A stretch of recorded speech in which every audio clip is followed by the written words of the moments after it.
여러분 안녕하세요. 김주현 목사입니다. 오늘은 새신자반 두 번째 시간으로 나는 누구인가에 대해 함께 생각해 보겠습니다. 성경은 하나님께서 흙으로 사람을 창조하셨음을 말씀하고 있습니다. 창세기 2장 7절 말씀, 여호와 하나님이 땅에 흙으로 사람을 지으시고 생기를 그 코에 불어넣으시니 사람이 생명이 되니라. 하나님께서는 왜 흙으로 사람을 지으셨을까요? 강한 것으로 따지면 강철이요, 귀한 것으로 따지면 보석입니다. 그런데도 왜 하나님께서는 가장 쓸모없어 보이는 흙으로 사람을 지으셨을까요? 우리는 이 질문에 대한 답을 통해 하나님께서 인간에게 요구하시는 삶이 무엇인지, 사람이 어떤 삶을 살아야 하는지 깨달을 수 있습니다. 흙의 첫 번째 특성은 생명입니다. 모든 생명은 흙으로부터 시작됩니다. 이 세상 어떤 생명도 흙이 없이는 존재할 수 없습니다. 사람도, 나무도, 풀도, 꽃도 모두 흙에 뿌리를 내리고 삽니다. 하늘을 나는 새나 땅 위의 동물들이나 우리 인간이나 바다의 물고기들도 땅이 없으면 존재할 수 없습니다. 그러므로 흙의 특성은 생명인 것입니다. 하나님께서 생명인 흙으로 인간을 지으신 것은 우리가 서로 생명을 나누며 살아야 하는 존재임을 의미합니다. 흙의 두 번째 특성은 사랑입니다. 흙은 인간이 버리는 온갖 쓰레기와 오물을 마다하지 않고 모두 품어줍니다.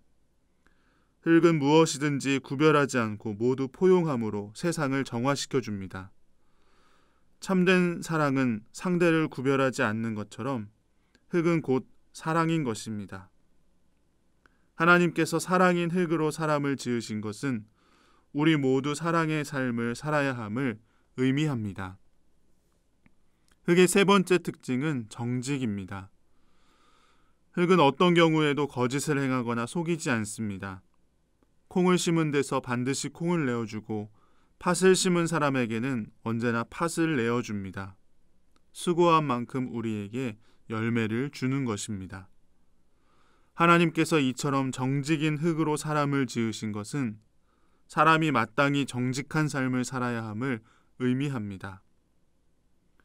흙의 네 번째 특징은 도구됨입니다. 흙에 물을 부어 반죽을 한 뒤에 불에 구우면 단단한 도구가 됩니다. 하지만 흙은 결코 자기 주장을 하지 않습니다. 토기장이가 빚는 대로 자신을 맡길 뿐입니다. 자신이 되기 원하는 도구가 아니라 토기장이가 원하는 도구가 되기 위해 기꺼이 자신을 내어놓습니다. 특정한 도구로 빚어진 자신에 대해 불평하지 않으며 다른 도구와 자신을 비교하지도 않습니다. 하나님께서 이처럼 도구됨인 흙으로 사람을 지으셨다는 것은 사람이 언제나 하나님의 도구로 살아야 함을 의미합니다.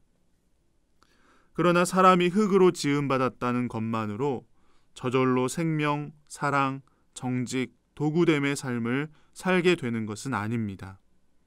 창세기 2장 19절에 의하면 짐승도 흙으로 지어졌기 때문입니다. 그러나 짐승은 본능에 의하여 살아갑니다. 우리 인간과 같이 영적인 삶을 살지 못합니다. 우리는 어떻게 짐승과 달리 생명, 사랑, 정직, 도구됨의 삶을 살아갈 수 있습니까? 창세기 2장 7절 말씀이 이것을 말해주고 있습니다.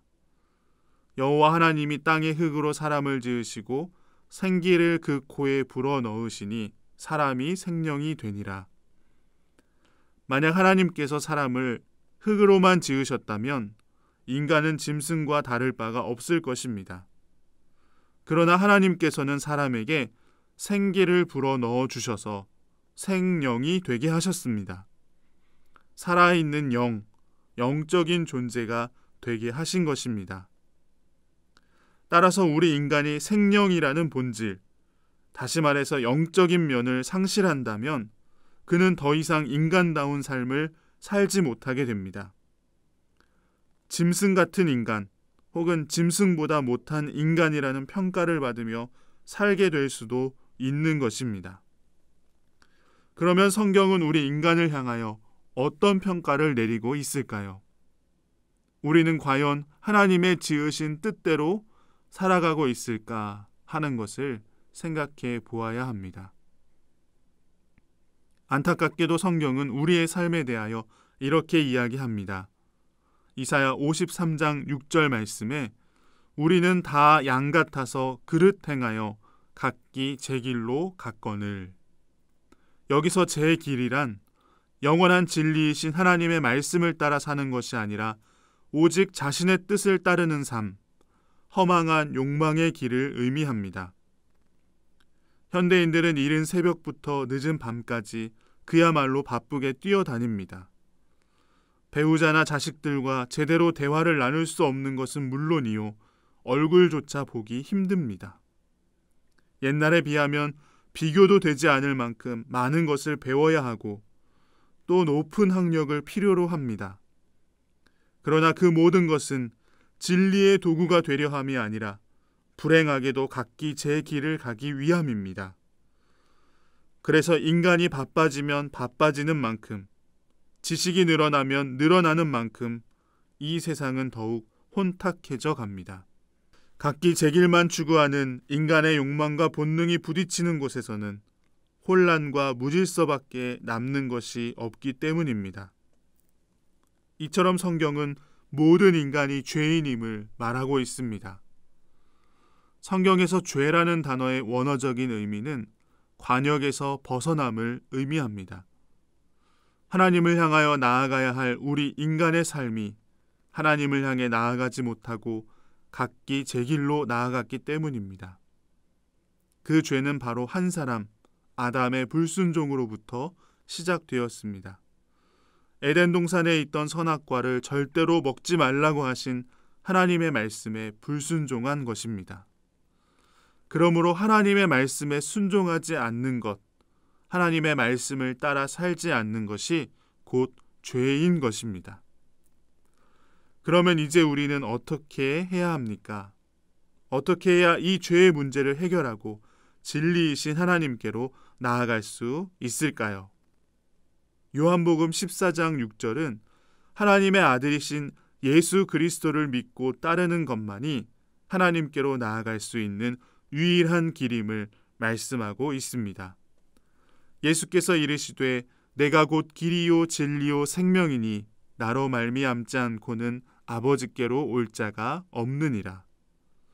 요한복음 3장 16절 말씀, 하나님이 세상을 이처럼 사랑하사 독생자를 주셨으니 이는 그를 믿는 자마다 멸망하지 않고 영생을 얻게 하려 하심이라. 우리는 오직 예수님만이 우리 죄의 문제를 해결해 주실 수 있음을 믿습니다. 그분은 우리의 죄값을 대신 지불하시기 위하여 하나님께서 이 땅에 보내주신 구원자이시요, 우리를 사랑하사 자신의 생명까지도 아낌없이 내어주신 하나님의 아들이시기 때문입니다. 우리는 흙으로 왔다가 흙으로 돌아갈 수밖에 없는, 죽을 수밖에 없는 존재이지만 하나님께서는 그 아들이신 예수 그리스도를 믿는 자마다 멸망하지 않고 영생을 얻게 하신 것입니다.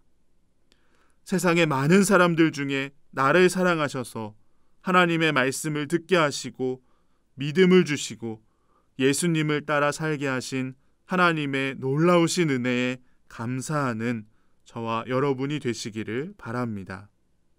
다음 시간에는 예수님은 누구신가에 대해 살펴보겠습니다. 한 주 동안도 주님 안에서 평안하시기를 기도합니다. 감사합니다.